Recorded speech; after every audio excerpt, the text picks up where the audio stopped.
Maayong gabi sa tanan. So ako na po din no, si Charles L. Patak ug magaingon sa inyo nga maayong hapon. Gabi na di ay. So I hope nga nakapanihapon na ang tanan, so nakaluto na or nag-prepare pa no sa ilahang mga panihapon no. Pero recording pa man so basin nagkaon na mo diha no. So ang pag-post ni dugay pa man. Okay. So napunta karon no sa atong video mahigit na punta about sa pulong sa Ginoo. I hope may excited mo once again abri no kasing-kasing sa pag-absorb no sa pagkuha sa mga learnings no mga lesson nga ato pagkatabian karong gabi una. Okay. So ato na po ang pagkatabian no ato na po ang pagatukion karong gabi una is about na pod sa usa sa mga kinaiya sa ato mga tao no naturally no nga kanaging naani nato tanan no? walay usa nga mga tao diri sa kalibutan nga wala ani. Okay, so kana nga butang or kana nga kanaging attributes na sa ato is kanaging pagka garbuso no, pride. Okay, tanan na bisa pag mga bata na sila mga tasatag sa pud nga mga garbo no nga na sila ilahapod nga mga pamaagi unsahod pagdila sa kabutang o na mga times nga mo attempt sila nga dili motuman sa unsa pay mas better nga gisulti labi na sa mga ginikanan. Okay? So na-side nato nga mga tawo nga gitawag og garbuso o garbusa, no? Nga musukol o magbuot, no? O para mahitabo ang ilang ganahan, no? Nga mahitabo. So dili magunahuna sa uban. Nang murag kan ba? Ilang murag selfish gali no nga pagkatao. No, and I tell you, there are devastating results of having pride. May mga kanang matawag na tong destructive no nga kung mao ni mo kutkos sa tag sa kinabuhi is nagi mahatag nato nga mga delikado nga mga butang or ni mahitabo sa kinabuhi nga mga delikado nga butang. Okay? So nay upat ka buok no, for example nay upat ka buok broken relationship. So sa sud sa pamilya kung mas modako gali ang garbo kaysa sa gugma no sa tibo sa sud sa pamilya and then nay chance nga magkatibulaag ang usa ka pamilya no or mabungkag. Ikaduha is broken dreams. Nato ti mga pangandoy unta pero tungod sa paggagarboso o garbosa, mutuman ta sa tuha mga matawag na to ganahan kaysa sa kanaging unsay ato ang kanaging matawag og tawag, no? Kanaging sa ato ang kinabuhi. O ikatulo is miserable life. Daghan kay kag kontra, ikaagi nimo simong silingan, puro tinanagahan nimo daghan kay magigistorya nimo mga butang ba, no? Kay tungod sad sa imuhang pagka masupilon, no? Sa mga labi na sa palaod, sa pagpurok na, no? Natin mga kinaiya nga di ta maputulos purok, no? Nga malimpyo ta pero di ta malimpyo, no? Natin mga anak sa mua sa kwan sa kanaging sa lanas, no? Sa mga issue ni nga na mga away-away, no? Miserable nga kinabuhi, no? Nga kung puno ta sa garbo. Ikaupat is mga matawag na tog dagtom nga huna-huna, no? Nga natin mga mahuna-hunaan nga matawag na tog wala dili sa kahayag kundi sa kangitngit, no? So we have some common verse about pride. A warning against its destructive nature. So nagi warning no before mahitabo sa kabutang, nagi hatag nga warning ang Ginoo sa ato no? So pride goes before destruction and a haughty spirit before a fall, no? So exulti sa Proverbs chapter 16 verse 18, no? So here's a breakdown of the verse. No? So atong katong ta mo focus ta atong verse and then atong ipisa-pisahon. No? So pride goes before destruction. So this is uban. No, kay na depende man na sa ato ang giunsa nato pag kanaging pag deal ang pride no. Kini ba makaguba ba or kanaging makaguba sa atong kagalingon nga tungod sa atong pagagarboso natin mga matawag og ways nga atong gipangbuhat nga matawag natog dili unta angay pero atong gibuhat no. And then napay usa ka epekto ani dili lang diri sa tuwa kundi sa ubang tao. Kaya nakita sa ubang tao kung sa ta ka matawag natog daotan no. So downfall or ruin so pagaguba. So kung masubraan na kay dili na gid maayo. So mao gina ang tanang mga butang nga masubraan is di gid maayo. And most of those people live a life nga matawag og gubot. Gubot pa sa lukot, no? And I know kitang tanan naka-experience ani, no? Bisan pag ginagmay na nga mga matawag na tong gi-insista, no? So matawag na nagkanaging anang garbuso na ta o garbusa.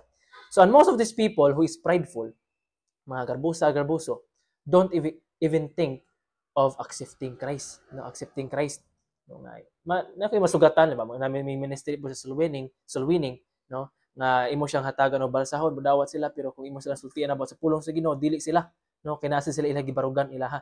And pride is na involved ana, no, kay nagtuo mo sila gud nga nakahibaw na mi sa tanan dong so ay na lang isulti dong, no, and then once sila kabalo nga there's something new, no, ni pagisulti ang Ginoo unta pero sa taman close man ang ilang kasing-kasing. So, mo na, di nila dawato ng Ginoo as their Savior.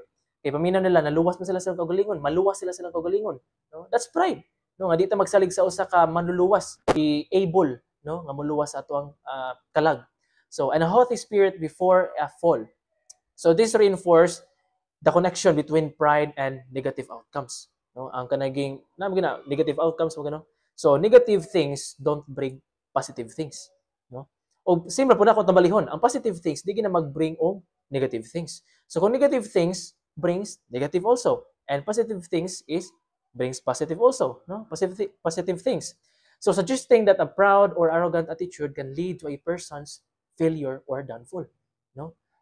Leads to a failure. Pero di masiguro diha dayon, no? At atong grupo kaning adlaw ni tubo atong karbo ni saka andit ma-distract na din ka or distraction ba maguba na din ka, ma-fail na din ka, ma-down na din ka. No, dili nga na.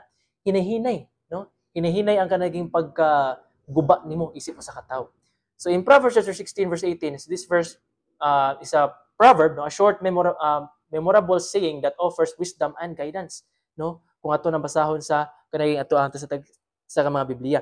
So Proverbs chapter 11 verse 2 sad, no, when pride comes, there comes disgrace, no? Wala na tay matawag na to naputol gali, no? Kay sa ato biyang kanaging pride is mahimo siya usa ka barrier, no? Nga ang grace unta ni abound na sa tuwa, ni abound na ni bubo na ta sa unto ba. Pero naputol tungod sa itong pagka prideful. But with humility comes wisdom, no? Sa ato ang pagka matawag na to sa word nga humbleness, no? O diha ta makabaton og kaalam. So when we let pride dominate our lives, we will lose wisdom. Pataka na lang tag storya, pataka na lang tag kanaging kanang buhat-buhat ba sa tuwa ba nga paminaw to barag dili logically kanaging approved, no? So we lose wisdom and humility and we don't consider no one. Ato alang kagalingon pirmi, dili ta mo consider lain pa nga mga tao, no? Blessings won't flow to this person. No? Dili mo abound ang great blessings sa ilaha kay tungod sila ang pagkagarbuso o garbusa. So James chapter 4 verse 6, God opposes the proud but gives grace to the humble. No? Yang gi-oppose ang mga proud sa kagulingon. And iniha pag yung gihatagan og grace ang mga humble. So being humble is what God wants, no, from our hearts. No? Himo kang mapaubsanon nga tao, no, nga wala kay mo kinabuhi ka sa matag adlaw, maglakaw ka sa imong kanaging paglakaw sa imong kinabuhi, no, sa imong journey as a kanaging person nga wala kay gitumban nga tao, no? So, pride will block our ears from hearing God. No, mapugina. Ang ato ang kanaging labi na kung ikaw nakadawat ka sa Ginoo, ang usa di mo na maingon ba nga nakadawat ko sa Ginoo so wala na koy pride. Nabi na, mukutkot binastog kasing balik, no? And pride will block our ears from hearing God. O kanaging situation na, no? Ma-prove na imo bang makontrol pinagi sa grasya sa Ginoo or imo rang kontrolon pinagi sa imong kagalingon, and we know man will fail. No, ubo na atong isalig sa Ginoo atong pagdeal niini nga letter P, no, the pride. So what we should do to fight pride? So ang unang nga buhaton na to is number 1, recognize pride as a sin, no? So sala ang pagkagarbuso o garbusa. So understand the Bible's perspective. So the Bible views pride as a serious sin, no? A root or a gamot of many problems. So grabe diri nagsugod tanan niya ang mga problema. Ug ang Biblia wala nang nagpusundayag sa garbo o garbusa. Ang Biblia nagpadako sa humility, humbleness, and integrity. But, kiba mo, umingon mo, okay ra garbusa, kadiyot lang. Pero, in the Bible, Satan was the first prideful creature. No? Tungkol siya paggarbuso, kay ganahan niya iliugon ang trono sa Ginoo. No? Ikaduha, so, atong pag-deal sa pride is seek God's grace and humility. So, pray for humility, ang iampo sa Ginoo nga mahimo kang mapaubsanon. Ask God to strip away the pride and fill your with His grace and humility. So mga gina. Mo ni ikaduha no, ikatulo is forgive others. No, usa pud ni nga makaputol sa chain, no, or kanaging strip, no, maka-strip away sa kanaging atawang gitawag og pride. So forgive others. So extend forgiveness to those who have wronged you, no, which can help you to overcome pride and resentment. No, mga ginato ang kanang buhaton kay usay magud tungod sa dili na to mapasiloon ka kasing-kasing. Atong pride mas budako maayo, no? Murag mo siya mo stretch ba, no? Mo stretch, no, nga tungod sa ato ang pagka dili mapasiloon. So grabe kayo ang kanaging ka-powerful ang pride, pero I tell you mas powerful ang Ginoo nga nasa tong tasatag sa kinabuhi. And God will give grace to those people nga humble silang pagkinabuhi diri sa kalibutan, no? Maglakaw nga walay gitamakan nga tao, no, and then mo appreciate kung sa ihatag sa Ginoo, no. So I hope nga namin nasabtan karon about pride, no, nga ato kasing-kasing di dapat mailad, no, kay atong pride, ang pride ra ba is pwede ra ba siya mo lead nimo into destruction, no, man ako gisulti ganina. So salamat kasi paminaw, and I hope nga namin katunan about sa pulong sa Ginoo o sa atong topic karon about garbo, no, at pride. So I'm gonna leave you with the last verse in James chapter 4 verse 10. So diya, humble yourself in the sight of the Lord and He shall lift you up. No? Dapat mahimot ang humble sa atubangan sa Ginoo. We hope nga na napanalanginan mo. Don't leave this page, no, or ayo pag-scroll kung wala pa ka naka-hit sa like and share sa imong mga friends. And I hope na himo ni panalangin kanyo matag usa, and maayong gabi.